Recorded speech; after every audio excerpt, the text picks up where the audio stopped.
پہلے ٹرم کے اندر بھی اس سے پہلے ہم نے بات کی ہے کہ یہ نکلنا ضرورت کے پیش نظر تھا اور بلا وجہ ضرورت کے نکلنے کے اوپر پابندی لگائی گئی ہے۔ اللہ یاری صاحب نے جب تفسیر منہج الصادقین کا حوالہ دیا ہے تو یہ کہہ کے ٹال دیا کہ یہ فارسی کی تفسیر ہے، اور خود سنن ابو داؤد سے بھی اردو ترجمہ پیش کیا، مسند امام احمد بن حنبل سے بھی اردو ترجمہ پیش کیا۔ وہاں پہ کیا عربی آپ کو نہیں آتی تھی؟ کیا وہاں پہ کوئی بھول لگ گئی؟ یعنی کسی بھی چیز کسی بھی زبان کے اندر بات ہو، جب روایت صحیح ہے تو اس کو ماننا پڑے گا، خواہ وہ اردو ہے، وہ انگلش ہے، وہ عربی ہے، وہ پرشین میں ہے، جس میں بھی ہے بات کو ماننا پڑے گا۔ آپ اردو ترجمہ پھر کیوں پیش کر رہے ہیں؟ اپنی باری یہ قوانین آپ کے اپنے بنائے ہوئے یاد نہیں رہتے؟ ان چیزوں کو بھی لازمی یاد رکھنا ہوگا۔ ہم اس بات کی طرف آتے ہیں کہ انہوں نے کہا کہ حضرت عائشہ صدیقہ انہوں نے توبہ نہیں کی تھی، اپنی طرف سے توبہ کے الفاظ درمیان میں شامل کر دیے، نہیں، اپنی طرف سے شامل نہیں کیے ہیں۔ ایک انسان کا اپنے کسی گزرے ہوئے واقعے کو یاد کر کے اور اس کی مثالیں دے کے گفتگو کرنا کہ کاش ایسا نہ ہوتا جس میں مسلمان دونوں طرف سے مارے گئے، وہ نہیں ہونا چاہیے تھا، ایک عمل ہو گیا، کاش کہ وہ اس طرح سے نہ ہوتا، یہ ایک ندامت ہے، اسی کو توبہ کہا جاتا ہے۔ اللہ تعالیٰ جل مجد الکریم کے حضور پلٹنا ہے، ہر چیز اپنی طرف سے نہیں ہوتی۔ میں پہلے بھی کہہ چکا ہوں، آپ کو نہ کوئی گرامر آتی ہے، نہ کوئی بلاغت کے اصول و قوانین آتے ہیں، اسی وجہ سے آپ صرف ایک کتاب، ایک روایت ہوتی ہے، اس کو 4 کتابوں سے بار بار دکھانے کی کوشش کرتے ہیں تاکہ لوگوں کے اوپر رو بیٹھ جائے، اور یہ نہیں جانتے کہ پاکستان اور امریکہ کے حالات میں ڈفرنس ہے۔ What is the difference between the situations of the America and the Pakistan؟ Pakistan and America میں حالات ہو رہے ہیں، وہاں پہ انٹرنیٹ کی سروس فاسٹنس ہے، ہمارے پاس وہ سہولیات نہیں ہیں، فقدان ہے، اس کو دیکھ کے چلنا ہوگا کہ ایک ہی روایت کو آپ 4 جگہ سے دکھاتے ہیں، دیکھیں جی مسند ابو یعلا کے اندر بھی ہے، امام حنبل کے اندر بھی ہے، یہ بھی ہے، وہ بھی ہے، تمام چیزوں کو دکھا کے آپ کیا ثابت کیا کرنا چاہتے ہیں؟ سٹریس کو کہ دباؤ ڈالنا چاہتے ہیں، تو وہ کچھ بھی نہیں ہے، میں آپ کو کچھ بھی نہیں سمجھتا، آپ کی روایات کو میں کچھ بھی نہیں سمجھتا۔ تو یہ توبہ حضرت عائشہ صدیقہ کی بلاغت کے اصولیات سے، قوانین سے ثابت ہوتی ہیں۔ اسی طرح آپ نے یہ ترجمہ کیا کہ معصیت کا سفر ہے، اس کے اوپر روایات کو بھی آپ نے پیش کیا کہ معصیت کے سفر کے اندر قصر جو ہے وہ نماز کے والے سے آپ نے فقہا کے اقوال بھی سامنے پیش کیا، حضرت امام اعظم ابو حنیفہ کا، حضرت امام شافعی کا، حضرت امام اوزاعی کا، ٹھیک ہے، وہ اپنی جگہ کے اوپر بالکل برحق ہے، لیکن حضرت عائشہ صدیقہ کا سفر معصیت کیسے؟ وہ کیسے سفر معصیت؟ اور جس کو آپ فرما رہے ہیں کہ یہ ظہور حسر ہے، ان کے بھتیجے بھی بیان فرما رہے ہیں، وہ ظہور حسر کس چیز کو بیان فرما رہے ہیں؟ آپ اس مسئلے کی طرف اشارہ فرما رہی ہیں کہ ہم نے مکہ سے مدینہ کی طرف ہجرت کی تھی، مکہ ہمارا وطن اصلی ہے، اور وطن اصلی کے اندر بھی نماز پوری پڑھی جاتی ہے۔ یہ فقہا کے نزدیک مسلمہ گفتگو ہے، آپ اس مسئلے سے ناواقف ہیں، آپ کو پتہ ہی نہیں ہے کہ ایک انسان جس کا اصلی وطن ہے وہ اپنے وطن کے اندر جب پلٹے گا، واپس آئے گا، وہاں پہ وہ نماز پوری ادا کرے گا۔ مکہ شریف کے اندر جب آپ حج یا عمرہ کرنے کے لیے آئیں تو یہ آپ کا اصلی وطن ہے، آپ یہاں پہ مکمل نمازیں پڑھ رہی ہیں، اس لحاظ سے ظہور اثر اس چیز کو کہا گیا ہے، ورنہ کسی اور چیز کو نہیں بتایا گیا۔ دیگر ہم حوالہ جات پیش کرتے ہیں شیعہ حضرات کے دیگر کتابوں سے، جس طرح ناسخ التواریخ ہمارے سامنے شیعہ حضرات کی ایک کتاب موجود ہے، یہ انٹرنیٹ کے اوپر بھی آپ دیکھ سکتے ہیں، عربک اور فارسی دونوں زبانوں کے اندر موجود ہے۔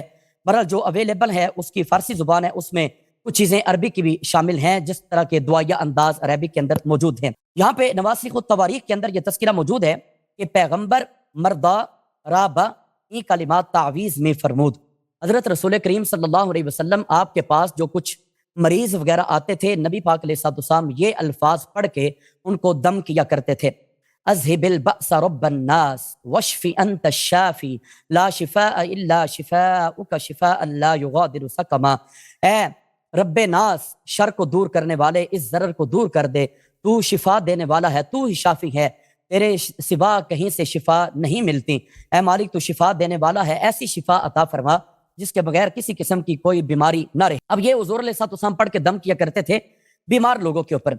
اب آگے چل کے کہتے ہیں وبا روایت چوں مریض شدی ہم نفس خود را بدی کلمات تعویذ بستی، نبی کریم علیہ السلام جس وقت خود آپ بیمار ہوتے تو آپ اپنے آپ کو بھی انہی الفاظ کے ساتھ دم کیا کرتے، وہ دست مبارک بر بدن خود بمالیدی، اور دم کر کے اپنا ہاتھ مبارک اپنے جسم مبارک کے اوپر ملا کرتے۔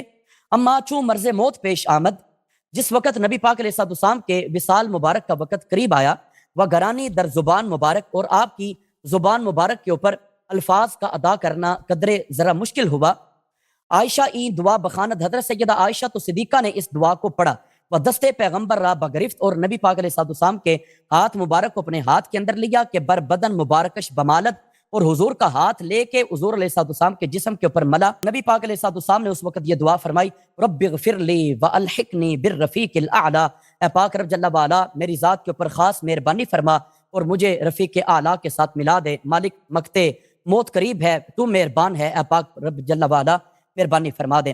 اور بابا روایت فرمود، ایک روایت کے اندر یہ الفاظ آتے ہیں، اللہم بِأَعْلَى جنت الخلد، یا اللہ جنت خلد میں سب سے اعلیٰ ترین جنت عطا فرما۔ یہ حضرت رسول کریم صلی اللہ علیہ وسلم کی دعائیں جو پیش کی گئیں۔ آگے یہ روایت بیان کر کے ناسخ التواریخ والے کہتے ہیں، این تعویز از این پیش از بہر من سود داشت، کہ جس انسان کو جو بھی مشکل پیش آئے، جو بھی بیماری لگ جائے، اس میں یہ فائدہ مند ہے۔ وہ امروز ہیچ سود نمی دہد، لیکن نبی پاک علیہ السلام کو اس دن اس دعا نے فائدہ نہیں دیا، کیونکہ موت کے سوا ہر بیماری کے لیے یہ دعا مانگی جا سکتی ہے، تو موت کا علاج اس کے اندر نہیں تھا، اس لیے نبی پاک علیہ السلام کی روح مبارک کو اللہ تعالیٰ کے حکم سے قبض کر لیا گیا۔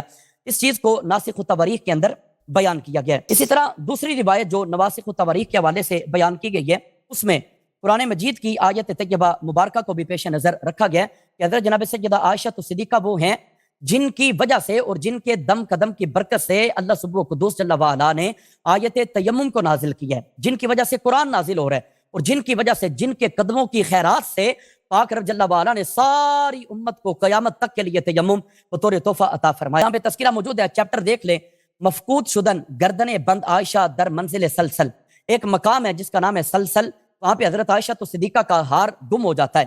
اب کیا ہوا؟ شکایت عائشہ، حضرت عائشہ صدیقہ رضی اللہ تعالیٰ عنہ، اس نے حضور کی بارگاہ میں عرض کیا، یا رسول اللہ صلی اللہ علیہ وسلم، میرا ہار گم ہو چکا ہے۔ اب وہ مقام ایسا تھا، در این منزل آب نہ خواہم، وہاں پہ ہمیں پانی نہیں ملتا تھا، وہ نماز ما فوت خواہد شد، نبی کریم علیہ السلام اور اصحاب رسول کی نماز جانے کا وقت ہو رہا تھا۔ ابو بکر بنزدیک عائشہ شد، حضرت ابو بکر صدیق حضرت عائشہ صدیقہ کے قریب آئے، وقت پرسید کہ عائشہ سر مبارک پیغمبر را در کنارے خیش داس، نبی پاک علیہ السلام نے حضرت عائشہ صدیقہ ان کی گود کے اندر اپنے سر مبارک کو رکھا ہوا ہے، وہاں حضرت درخواب بود اور نبی کریم علیہ السلام آرام فرما رہے ہیں۔ عجب بات ہے کہ آپ کی زوجہ مطہرہ ان کا ہار گم ہوا ہے اور نبی کریم علیہ السلام آپ جناب آرام فرما رہے ہیں، حضور علیہ السلام آرام کر رہے ہیں، زوجہ مطہرہ کا ہار گم ہے۔ بھلا ایک انسان کی قیمتی چیز گم ہو جائے تو وہاں پہ نیند آ سکتی ہے؟ اس کا مطلب ہے حضرت رسول کریم صلی اللہ علیہ وسلم آپ مطمئن ہیں، اور ہر حوالے سے حضرت رسالت مآب نبی سرور سید کونین صلی اللہ علیہ وسلم آپ آرام کر رہے ہیں کہ اب امت کو بتانا ہے کہ حضرت عائشہ صدیقہ رضی اللہ تعالیٰ عنہ ان کا مقام و مرتبہ کیا ہے۔ حضرت رسول کریم صلی اللہ علیہ وسلم جس وقت جاگے تو اصحاب رسول نے عرض کیا، یا نبی اللہ صلی اللہ علیہ وسلم، نماز کا وقت ہوا چاہتا ہے، یہاں پہ پانی موجود نہیں ہے، تو اس موقع کے اوپر خدا بندے کو دوست آیت تیمم بفرستاد، اللہ تعالیٰ نے آیت تیمم کو اتار دیا، کما قال اللہ تعالیٰ، جس طرح کہ اللہ تعالیٰ جل مجد الکریم نے حکم ارشاد فرمایا، وَإِن كُنتُم مَرْضَىٰ أَوْ عَلَىٰ سَفَرٍ أَوْ جَاءَ أَحَدٌ مِّنكُم مِّنَ الْغَائِطِ أَوْ لَامَسْتُمُ النِّسَاءَ فَلَمْ تَجِدُوا مَاءً فَتَيَمَّمُوا صَعِيدًا طَيِّبًا۔ یہ آیت کریمہ تیمم کے حوالے سے اتری، اس کی دو ضربوں کو بھی بیان کیا گیا، فَامْسَحُوا بِوُجُوهِكُمْ وَأَيْدِيكُمْ، اپنے چہروں کے اوپر مل لو، ہاتھوں کے اوپر لگا لو۔ یہ چیز ساری کی ساری بیان کی، بتایا گیا کہ حضرت جناب سیدہ عائشہ صدیقہ رضی اللہ تعالیٰ عنہ چون شتر عائشہ از جائے جنبش کرد، جب حضرت عائشہ صدیقہ کے اونٹ کو اس جگہ سے حرکت دی گئی، گردن بند عائشہ پدید رات شد، حضرت عائشہ صدیقہ ان کا ہار جو ہے وہاں سے ظاہر ہوا۔ تو اس روایت کو حضرت عائشہ صدیقہ ان کے ہار گم ہونے کی صورت کے اندر دیر ہوئی، پانی کا انتظام ظاہری طور پہ نہیں تھا، وقت نماز کا جار ہے، نبی پاک علیہ السلام نے مسئلہ ارشاد فرمایا، نماز کا وقت جاتا ہو، پانی موجود نہ ہو تو تیمم کر لینا۔ یہ شان حضرت عائشہ صدیقہ کے اندر ناسخ التواریخ کے حوالے سے آیت کریمہ کو بیان کیا گیا۔ اور یہاں پہ بڑے جلیل القدر صحابی ہیں حضرت اسید ابن حدیر، وہ یہ بیان فرماتے ہیں، ما ہی بی اولی برکاتکم یا آل ابی بکر، آل ابو بکر یہ تمہاری کو پہلی برکت تو نہیں ہے۔ ٹھیک ہے جناب علامہ حسن صاحب، یہ 7ویں ٹرن ہے، آپ شروع کریں۔ بسم اللہ الرحمن الرحیم۔ محترم ناظرین، ان حضرت نے پھر ایک فارسی کی کتاب سے جو ہمارے نزدیک حجت نہیں ہے اس سے پھر اس نے روایت پڑھنا شروع کر دیا، ٹھیک ہے نا۔ اور یہ ناسخ التواریخ یہ بہت متاخر کتاب ہے، یعنی 100-200 سال پہلے لکھی گئی ہے، اور اس میں مخالفین کی روایت کثرت کے ساتھ ہے۔ اور ان کو اتنا پتہ نہیں چلا، کہتا ہے آپ نے بھی تو مسند احمد کا ترجمہ دکھایا ہے، وہ ابو سنن ابو داؤد کا ترجمہ دکھایا، اور بھائی پہلے میں نے عربی دکھا دی ہے، تصحیح بھی دکھا دی، اس کے بعد عوام کو عربی نہیں آتی، ان کے لیے میں نے کہا کہ بھائی ان کی تسلی کے لیے کہ ترجمہ میرا غلط نہیں ہے، آپ کے علماء نے بھی ترجمہ کیا، میں نے وہ دکھایا نا۔ اگر آپ یہی اسلوب بنانا چاہتے ہیں تو بسم اللہ، پہلے شیعہ حدیث کو ہمارے مصادر سے نقل کریں، پھر اس کا اردو ترجمہ یا فارسی ترجمہ جو بھی دکھانا چاہتے ہیں وہ کوئی بات نہیں، اس کو اتنا پتہ نہیں چلا۔ بھائی انہوں نے اپنے پرانے ٹرم میں ایک حدیث نقل کیا تھا مقاتل ابن حیان سے، ٹھیک ہے نا، اس نے کتاب مجمع البیان سے کبھی جواب نہیں دیا اس نے کہ بھئی آپ کیوں خیانت کرتے ہیں، جھوٹ بولتے ہیں، چھپاتے ہیں. یہ آپ لوگوں کی اپنی روایت ہے، اس کو ہماری روایت کے طور پہ ظاہر کرتے ہیں. ٹھیک ہے نا. اور یہاں پہ میں ایک ندا دینا چاہتا ہوں، آواز دینا چاہتا ہوں اپنے علامہ عرفان مشری صاحب کو، کہ عرفان مشری صاحب، مجھے پتہ ہے کہ آپ کیوں نہیں آ رہے نا. کبھی جو حالت ہوئی ہے قیصر صاحب کے ساتھ، اس سے بدتر حالت آپ کے ساتھ ہوگی. ٹھیک ہے نا. کیونکہ آپ بالکل قیصر صاحب سے بہتر دفاع نہیں کر سکیں گے عائشہ کا. یہ بیچارے اپنے پورے زور لگا رہے ہیں، یہاں پہ ان کا سب سے بڑا علامہ بھی ہو، ان کی یہی حالت ہوگی. ٹھیک ہے نا. تو آپ کے علماء اس لیے چپ رہے ہیں، اس لیے وہ عرفان مشری صاحب آگے نہیں آ رہے، کیونکہ ان کو بخوبی پتہ ہے کہ جو باتیں میں کہتا ہوں ان کا کوئی رد نہیں ہے ان لوگوں کے پاس.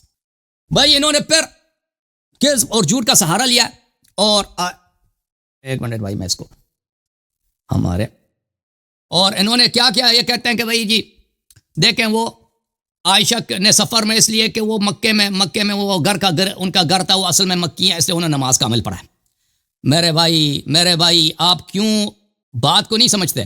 حدیث میں یہ باتیں نہیں، آپ اپنے حصے ملاتے ہیں، اور آپ کو جھوٹ بولنے سے آپ کو بالکل جہاں بھی آپ مرضی ہوتی ہے آپ وہاں پہ جھوٹ اپنے سے ملا لیتے ہیں. یہ کتاب شرح مشکل آثار ہے، جلد نمبر ہے 14 اور یہ ہے صفحہ نمبر 263.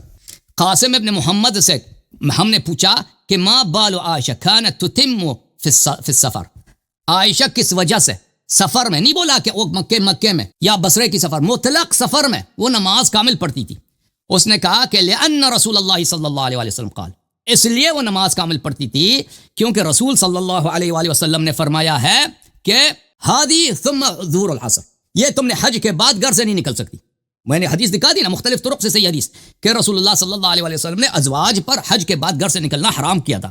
تو عائشہ کو پتہ تھا کہ اس کا جو بھی سفر ہے، چاہے حج پہ جائے کہاں جائے، وہ معصیت کی سفر ہے، اس کو بخوبی پتہ تھا. پھر میں نے آپ کی خدمت میں ابن قدامہ کی جو مغنی ہے اس سے میں نے آپ کو یہ الفاظ دکھا دی، ملاحظہ کریں عزیزو. ابن قدامہ کی ہے جزء ثالث، یہاں پر صفحہ نمبر 115 میں ولا تباح هذه الرخص، نماز قصر کرنے کی جو رخصت، جو اجازت ہے سفر معصیت میں، گناہ والی سفر میں اس کی اجازت نہیں. کل اباق، ایک شخص اپنے مولا سے بھاگ جائے، قطع الطریق، چور جو سفر کرتا ہے، تجارہ فی الخمر والمحرمات، جو شراب یا مثلا کسی ایسی حرام چیز کی تجارت کے لیے، مثلا وہاں سے چکلے کے لیے، زنانیوں کو لانے کے لیے وہ سفر کرتا ہے، ایسے سفروں میں اجازت نہیں ہے جو معصیت کی سفر ہو. تو عائشہ کے ہر سفر میں وہ نماز کامل پڑھتی تھی کیونکہ اس کو پتہ تھا کہ اس کی سفر معصیت کی سفر ہے. ٹھیک ہے نا. یہ ہم نے ثابت کیا. آپ نے جو اپنی جیب سے جو صفائی ملا دی اس کو کوئی نہیں جانتا. اور جو آپ نے کتاب ناسخ التواریخ سے پڑھی ہے، تو میں آپ کی خدمت میں عرض کرتا ہوں کہ شیخ صاحب اللہ کا خوف کرو، کیوں سب کا ٹائم ضائع کرتے ہو؟ کوئی شیعہ حدیث بیان کرو جو ہم اب ہمارے مصادر میں. پھر اس نے کہا کہ امیر المؤمنین علیہ السلام نے بہت اچھا برتاؤ کیا عائشہ کے ساتھ جنگ کے بعد. یہ برتاؤ یہ ہے، کتاب المصنف الاحادیث والآثار جلد نمبر 7 ابن ابی شیبہ، جو بخاری اور مسلم کا شیخ اور استاد ہے. ٹھیک ہے نا. اس کا یہ کتاب صفحہ نمبر ہے میرے عزیزو، صفحہ نمبر 545. جب امیر المؤمنین علیہ السلام نے عائشہ کو شکست دی تھی، فابت، اس سے فرمایا ارجع الی المدینہ و الی بیتک، واپس چلی جاؤ عائشہ، واپس چلی جاؤ مدینہ اور اپنے گھر میں چلی جاؤ. عائشہ نے انکار کیا، میں نہیں جاتی. فعاد الیہ الرسول، امیر المؤمنین علیہ السلام نے پھر اپنے میسنجر کو بھیجا کہ عائشہ سے کہہ دو چلے جاؤ. واللہ لترجعن او لابعثن الیک نسوة من بکر بن وائل معهن شفار حداد یاخذنک بها. فلما رأت ذلك خرجت. تو امیر المؤمنین علیہ السلام نے کہا کہ تم چاہو گی مدینہ شرافت سے، یا میں قبیلے بکر ابن وائل کے عورتوں کو بھیج دوں گا کہ ان عورتوں کے ساتھ لوہار کا جو چمٹا ہوتا ہے نا، لوہار کا چمٹا وہ ہوگا، وہ اور آپ کو مار کے اونٹنی پہ سوار کر کے آپ کو بھیج دیں گے وہ. تو جب یہ سنا عائشہ ڈر کے ماری چلی گئی کہ مجھے میری پٹائی ہوگی. یہ کہتے ہیں یہ بہت عزت دیجیے، عزت یہ ہے، یہ آپ کی کتاب ہے، ہماری کتاب نہیں ہے، یہ بخاری کے استاد کی کتاب. ٹھیک ہے نا بھائی. اچھا، تو میرے محترم ناظرین، اللہ تعالیٰ نے کیا فرمایا؟ وَقَرْنَ فِي بُيُوتِكُنَّ وَلَا تَبَرَّجْنَ تَبَرُّجَ الْجَاهِلِيَّةِ الْأُولَى. اور عائشہ نے اللہ کے حکم کی مخالفت کی ہے، بار بار مخالفت. عمر نے بھی، اس نے خود کہا کہ عمر نے بھی مخالفت کی. ماشاءاللہ. جو دوسرا آیا میں قرن فی بیوتکن کے بعد یہ فقرے ہیں، یہ فقرے وَلَا تَبَرَّجْنَ تَبَرُّجَ الْجَاهِلِيَّةِ الْأُولَى. اس فقرے کا مطلب کیا ہے میرے محترم ناظرین؟ قتادہ سے پوچھتے ہیں. قتادہ، معاف کیجیے، مجاہد ابن جبر المکی عبداللہ ابن عباس کا شاگرد ہے. اس نے 30 دفعہ قرآن سیکھا ہے عبداللہ ابن عباس سے. یہ کتاب تفسیر والمفسرون ہے، محمد حسین ذہبی کی جلد نمبر 1، یہاں پہ صفحہ نمبر 79 میں، بلکہ 89 میں مجاہد ابن جبر کا ہے. مجاہد ابن جبر سنہ 21 میں اس کی ولادت ہے. عمر بن الخطاب کی خلافت میں اس کی ولادت ہے. سنہ 104 میں اس کی وفات ہے. اور عبداللہ ابن عباس کی وفات ہے سنہ 65 کے بعد، سنہ 67 68 اس طرح وفات ہے. بھلے وَكَانَ أَوْثَقَهُمْ یہ ابن عباس کا شاگرد ہے، اور ابن عباس کے ساتھ سب سے ثقہ مورد اعتماد شاگرد یہی ہے.